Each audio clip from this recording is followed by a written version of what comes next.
Assalamualaikum Sobat Football United, ringan amatiran ala gue.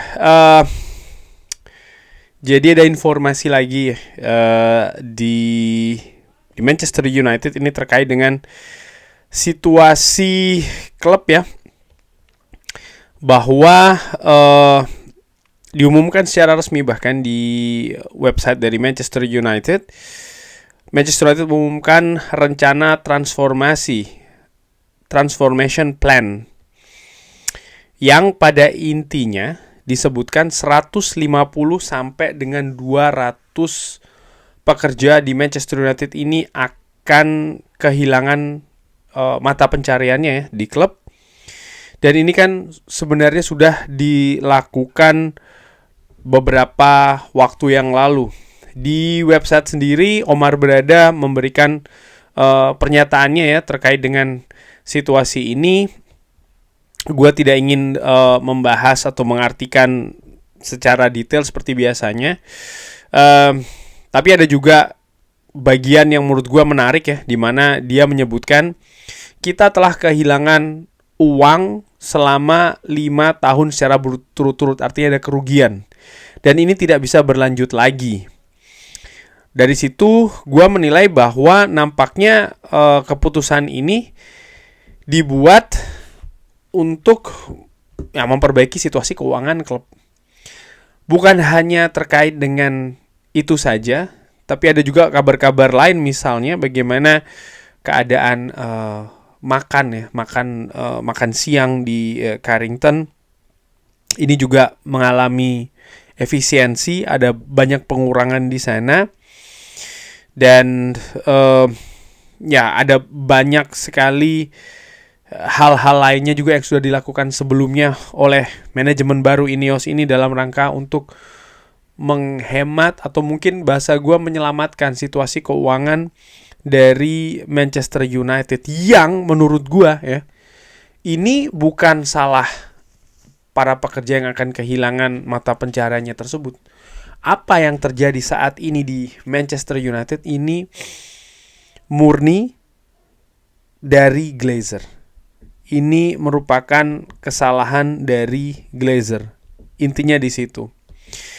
Ada sebuah wawancara yang dilakukan oleh Cafe Sulheko, di mana dia memberikan informasi, mungkin banyak yang sudah lupa juga ya, bahwa sebelum Glazer datang ke Manchester United ini adalah klub tanpa hutang. Debt free club, tanpa hutang sama sekali. Lalu apa yang dilakukan Glazer? Mereka membeli Manchester United dengan cara berhutang. Dan setelah mereka mendapatkan Manchester United, hutang tersebut kurang lebih sekitar 400-an juta ya. Sobat Football United yang tahu angka pastinya tolong drop di kolom komen. Itu dibebankan ke klub. Jadi mereka membeli Manchester United dengan hutang ya. Lalu setelah mereka memiliki hutang itu, bukan mereka yang menanggung tapi ditanggungkan ke klub.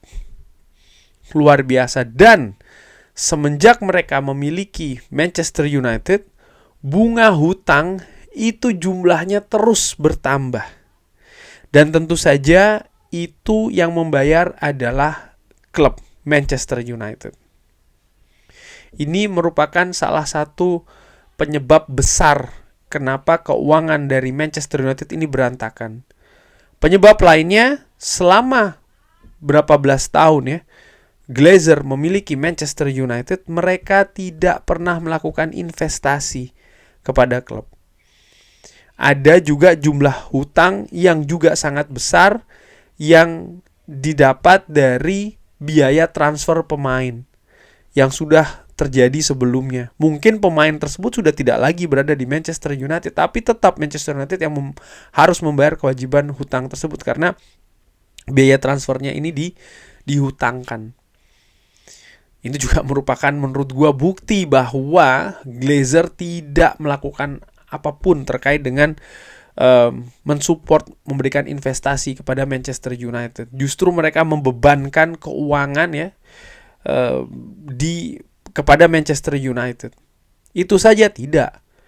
Ada juga angka-angka dividen ataupun keuntungannya yang mereka ambil. Jadi ini benar-benar keadaan yang gue sengaja mengulang-ulangi lagi ini karena gue masih ingat ada beberapa fans yang mengatakan ya di tangan Glazer Manchester United bisa juara Liga Champions misalnya, masih tetap juara Liga Inggris, tetap berinvestasi ini dan itu bla bla bla. No.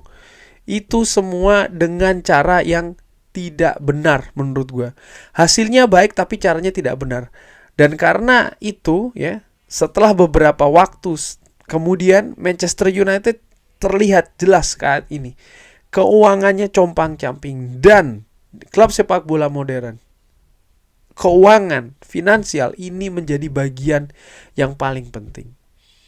Menurut gue seperti itu. Tapi apakah hanya itu saja? Ternyata tidak. Pengelolaan klub juga secara serabutan menurut gue. Di podcast dari Rio Ferdinand bersama dengan seorang ahli keuangan sepak bola, klub sepak bola, Kieran Maguire, ini dia mengungkapkan hal yang menarik. Dia mengatakan salah satu masalah di Manchester United ini terkait dengan recruitment.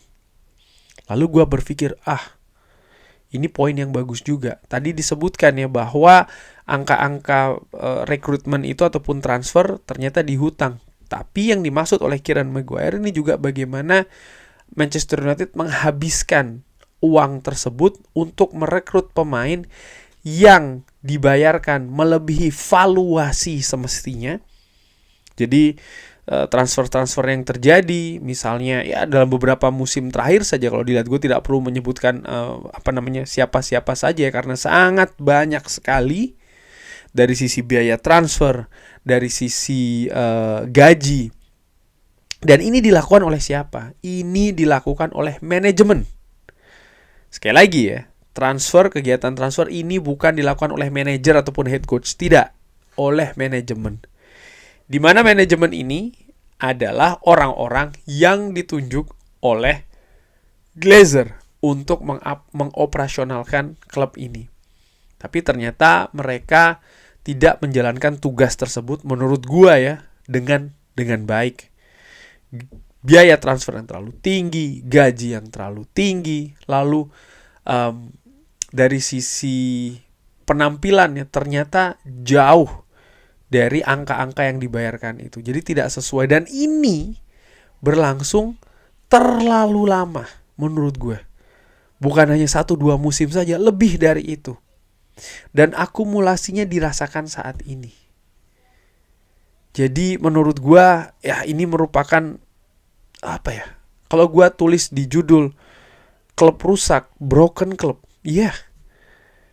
Dan apa yang terjadi di atas lapangan misalnya, ini juga terkait dengan hal-hal seperti ini. Tidak bisa hanya mengatakan kaya miskin taktik, pemain tidak bisa adaptasi, ini dan itu. Enggak, itu masih terlalu surface sekali. Itu terlalu masih dalam permukaan saya. Ternyata di dalam permukaan itu keadaan juga tidak kalah carut marutnya. Dan ini harus diperbaiki dari dasar menurut gue. Dari dasar, tidak bisa tidak, ini harus seperti itu. Karena percuma kalau hanya memperbaiki di lapisan-lapisan atasnya saja sementara bawahnya ini bobrok, katakanlah seperti itu ya. Ini akan terus berulang. Dan sekarang apakah yang dilakukan oleh Ineos ini tepat atau tidak? Waktu yang akan menjawab. Tapi yang menarik ya, bagaimana Kieran Maguire ini di podcast dari Rio Ferdinand mengatakan bahwa Ineos, mereka ini biasa menjalankan atau bisnis utamanya mereka ini kan pada pada perusahaan kimia ya, kurang lebih dengan pabrik dan lain-lain. Di mana di gaya bisnis seperti itu, ketika ada permasalahan finansial, solusi yang mereka lakukan adalah memang memangkas pegawai atau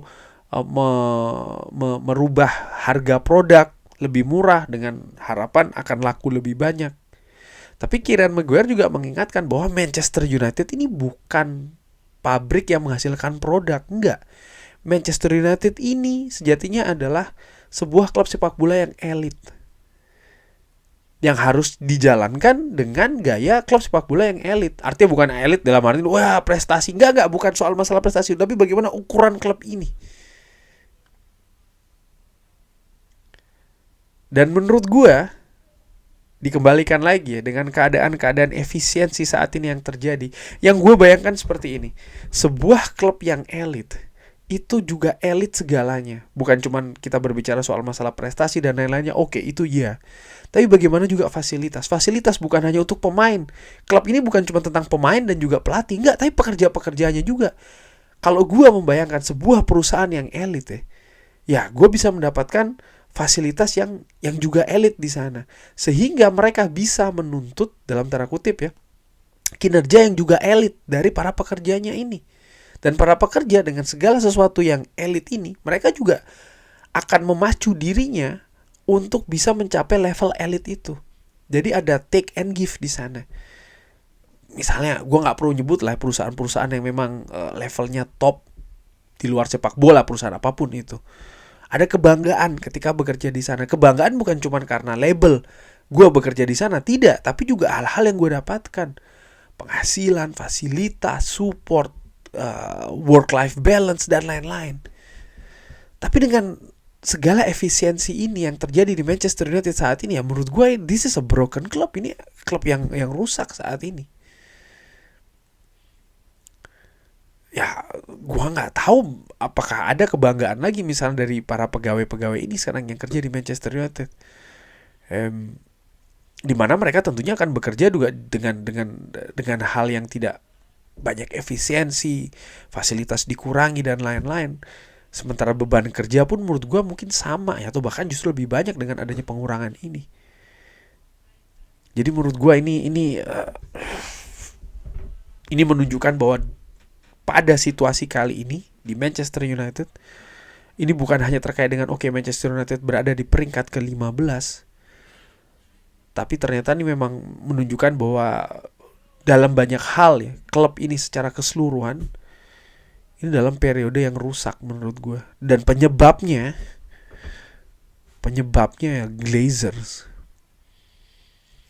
Apakah Glazer akan menjual Manchester United? Menurut gue kemungkinan tersebut ada. Kalau ada penawaran yang di luar nalar menurut gue. Hanya itu saja. Karena yang mereka lihat hanya keuntungan. Itu saja. That's it. Itu saja. Dan 2 tahun yang lalu mereka membuka pintu investasi bahkan sampai dengan menjual klub ya. Itu karena mereka menghindari mengeluarkan uang dari kantong mereka untuk berinvestasi di Manchester United. Mereka melihat bahwa proyeksi hutang Manchester United akan semakin tinggi. Manchester United sudah harus mengeluarkan dana untuk melakukan perbaikan fasilitas ini dan itu ya. Dan mereka sangat-sangat menghindari. Glazer juga mereka bukan mereka juga memiliki analis dan segala macam ya. Dan ketika proyeksi-proyeksi ini menunjukkan bahwa ini kayaknya sudah mulai menurun ya, mereka membuka pintu tersebut. Tapi gue nggak tahu nih apakah kedepannya akan seperti apa. Apakah mereka akan membuka pintu ini atau tidak gitu. Tapi ya, apa yang terjadi saat ini benar-benar menunjukkan bahwa dan klub ini sedang rusak menurut gue. Dan kalau ini tidak diperbaiki, jangan harap Manchester United bisa mengejar ketertinggalannya dari klub-klub lain. Seperti gue pernah katakan di salah satu video juga ya, bahwa di akhir musim nanti, ini akan menjadi musim yang sangat-sangat tidak mengenakan bagi fans Manchester United. Musim yang buruk menurut gue, dari banyak hal. Dari keadaan klub seperti ini, hutang banyak, efisiensi, tidak jelas ini bagaimana kebijakan-kebijakan dari Ineos dan lain-lain. Peringkat ke-15. Gua nggak tahu apakah akhir musim nanti bisa dapat trofi atau tidak. Nanti di akhir musim akan melihat rival utama dari Manchester United. Bagi fans Manchester United yang sesungguhnya, ini bukan hal yang mengenakan melihat rival secara historis dan juga kultural. Liverpool akan mengangkat trofi Premier League yang sama dengan Manchester United ya, sama-sama ke-20. Ini bukan hal yang menurut gue menarik gitu loh. Hal yang bagi fans Manchester United akan mengecewakan menyedihkan, mungkin juga membuat marah gitu ya. Terus ada ekspektasi musim depan Manchester United akan lebih bagus. Tapi kalau hal seperti ini tidak diperbaiki, just forget about it. Manchester United akan bergerak di bursa transfer musim panas. Iya, pemain-pemain seperti apa yang bisa didatangkan? Pemain butuh pengalaman, pemain butuh kualitas teknis yang sesuai dengan sistem yang diinginkan. Market sudah terbentuk sedemikian ya. Untuk ke pasar Manchester United, harga selalu tinggi, gaji juga seperti itu. Ini juga bukan hal yang mudah untuk diperbaiki dalam waktu singkat. Dan ini akan menjadi ujian menurut gue bagi fans Manchester United. Di sisi lain, sebelum gue akhiri video ini ya, mendukung klub ketika klub itu berjaya, menang ini itu mudah. Tapi mendukung klub, tetap berada di klub ya, artinya mendukung, mensupport di situasi seperti ini, itulah ujian menurut gue bagi fans. Di situasi yang sangat-sangat tidak mengenakan bagi fans Manchester United. Kurang lebih seperti itu. Terima kasih sudah menyaksikan. Jangan lupa like, share, dan juga subscribe. Wassalamualaikum warahmatullahi wabarakatuh. Thank you.